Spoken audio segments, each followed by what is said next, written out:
New at 5, the Rhode Island ACLU says students who are minorities are more likely to get suspended from school. It claims racial disparities in school suspensions are the largest in a decade. A report released today includes the newest figures from the 2013-2014 school year.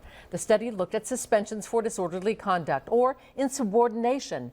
Black students were suspended more than twice as often as would be expected. That's based on their percentage of the student population.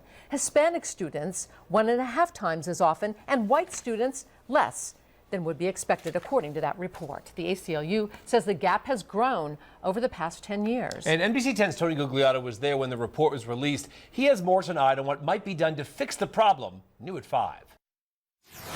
Legislation is in place to try to take corrective action into what the ACLU is calling racial bias in student suspension rates around the state. And white students have experienced their lowest suspension rate on record, which means that the racial disparities in school suspensions are only growing. The statistics are staggering, visually represented by this bar graph from the ACLU. Over a 10-year sample, suspensions for white students are lower across the board than those of blacks and Hispanics.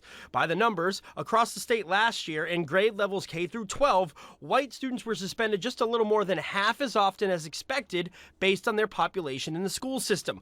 Blacks, however, suspended more than 2 times as much, and Hispanics more than 1.5 times. We've built a culture of suspensions that is based on some of these same biases. Biases and prejudices that have followed these minorities around for decades. How to correct this? The ACLU's bill proposes a stop to suspensions for subjective offenses, like talking back to a teacher.